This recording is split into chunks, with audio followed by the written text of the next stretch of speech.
जब आप मंदिर जाते होंगे तो ये बात आपने भी कभी ना कभी नोटिस की होगी कि वहाँ पुरुष पुजारी ही देखने को मिलते हैं। तो ख्याल ये उठता है कि अब ये लिंग के आधार पर भेदभाव है, या कोई श्रेष्ठता या हीनता का भाव है, या पुरुष में कोई खास स्तर की प्रणाली है, या ये एक तरह का विज्ञान है। Hello everyone, welcome to my channel. तो आज हम देखने वाले हैं भारत के अधिकांश मंदिरों की देखभाल पुरुष पुजारी करते हैं। बहुत कम मंदिरों में पुजारिनें होती हैं। ऐसा क्यों है, चलिए समझते हैं। इतिहास में एक खास समय में किसी स्थिति या संदर्भ में परंपराएं बनाई गई थी। उदाहरण के लिए आज कितनी सारी स्त्रियां दुनिया भर की सैर करती हैं, लंबी दूरी की यात्रा तय करती हैं। इसलिए नहीं कि अब बहुत ज़्यादा लोग खुले ख्यालों के हो गए हैं, बल्कि इसलिए कि अब टेक्नोलॉजी इस हद तक विकसित हो गई है जिससे काफ़ी हद तक हमें बराबरी देखने को मिलती है। पहले की स्थिति पर नज़र डालें तो घर से बाहर के कामों के लिए पुरुष को ही चुना जाता था, स्त्री को नहीं। अब बात करते हैं कि मंदिर की देखभाल कौन करेगा। ये एक ऐसा पहलू है, इसके लिए एक तरह के आयाम भी हैं। इस देश में केवल सार्वजनिक मंदिरों की देखभाल पुरुष करते थे, क्योंकि जनता को संभालने के लिए वो बहुत अधिक उपयुक्त थे। पर ऐसा घर पर नहीं था जब छोटा मोटा मंदिर ना हो, और इन निजी मंदिरों की देखभाल हमेशा स्त्रियां करती थीं। तो अगर इस संदर्भ में बात करें तो ज़्यादातर मंदिरों के प्रबंधन और देखभाल का काम पुरुषों से अधिक स्त्रियों के पास था। अब भी ऐसा ही है। एक और बात यहाँ पे ये है कि वह किस तरह का मंदिर है। कुछ ऐसे मंदिर हैं जहाँ हम निश्चित रूप से नहीं चाहेंगे कि वहाँ स्त्रियाँ हों। इसी तरह कुछ ऐसे मंदिर हैं जहाँ हम पुरुषों का होना पसंद नहीं करेंगे। ये बात इस बात पर निर्भर करती है कि मंदिरों को कैसे और किस उद्देश्य से प्रतिष्ठित किया गया है। इसके आधार पर कुछ परंपराएं बनाई गई हैं जो स्त्री और पुरुष को अलग करती हैं। लेकिन हम इंसानों के साथ समस्या ये है कि किसी मकसद के तहत बनाई गई खास परंपरा ये कुछ समय बाद स्त्री और पुरुष के लिए एक भेदभाव का कारण बन जाता है। और हम सभी जानते हैं कि इसका कारण भी हम ही हैं। हर किस्म की बेकार बातों पर हम बुनियादी बातों को स्टार्ट कर देते हैं और एक ऐसी वजह बना लेते हैं कि हम ही श्रेष्ठ हों और दूसरा हीन हो जाए। राइट, इस तरह के हम तरीके खोजते चले आए हैं हमेशा से। इसलिए मंदिरों की देखभाल कौन करेगा, ये सवाल श्रेष्ठता या हीनता का नहीं है, ये उपयुक्तता का सवाल है। जैसा कि अलग अलग कामों के लिए उसी के अनुसार अलग अलग लोग उपयुक्त होते हैं। कुछ विशेषताएं महिलाओं में सहज होती हैं, कुछ गुणों में पुरुष खास होते हैं।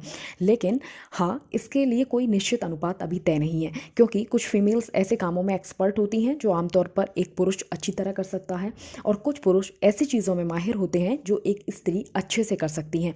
हमें बताने की ज़रूरत नहीं है, क्योंकि दुनिया में लोगों के उदाहरण दिन ब दिन आपके सामने हैं। लेकिन फिर भी कुछ अंतर ऐसे देख सकते हैं कि अगर एक लड़के को साइकिल के पुर्जे जोड़ने को दिए जाएं तो वो बहुत अच्छा कर सकता है, वहीं अगर फूल की माला बनाने को दी जाए तो एक स्त्री अच्छा कर सकती है। ये अंतर आज भी आप देख सकते हैं। जब आप दुनिया में काम करते हैं तो आप एक सर्टेनिटी के साथ काम नहीं करते, बल्कि आप संभावनाओं के साथ काम करते हैं। सभी परंपराएं और संस्कृतियां बड़ी संभावनाओं पर आधारित हैं, निश्चितताओं पर नहीं। इसलिए जब हम कहते हैं कि पुरुष को ये करने दो, स्त्रियों को वह करने दो, तो ऐसा फिक्स नहीं है। वो ये काम बेहतर ही करेंगे। एक खास काबिलियत के आधार पर कोई भी बेहतर कर सकता है।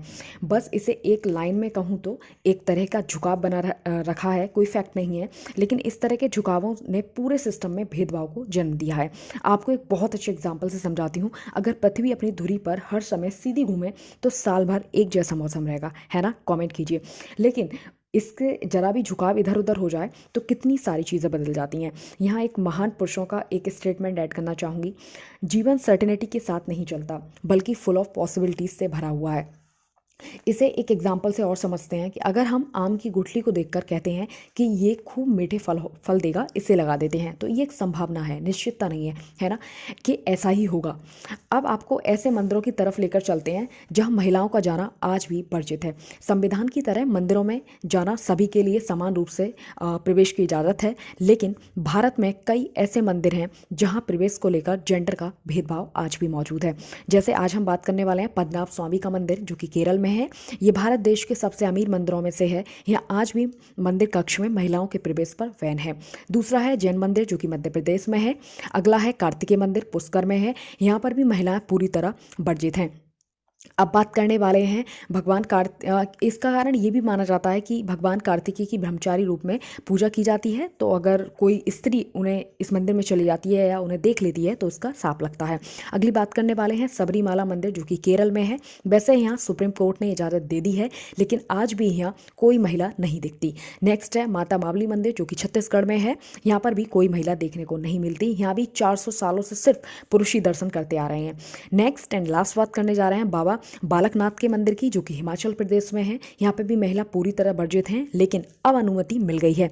लेकिन आपको कोई महिला अंदर कह सकते हैं मंदिर के कक्ष में देखने को नहीं मिलेगी। बाहर चबूतरा बना हुआ है, वहाँ पे बैठी दिखाई देती हैं। सो गाइज, आज हमने काफ़ी हद तक कारण को जानने की कोशिश करी, और आपको अच्छी लगी होगी तो कमेंट कीजिए और मुझे इंस्टा एंड ट्विटर पर टैग कीजिए। मिलते हैं अगली वीडियो में।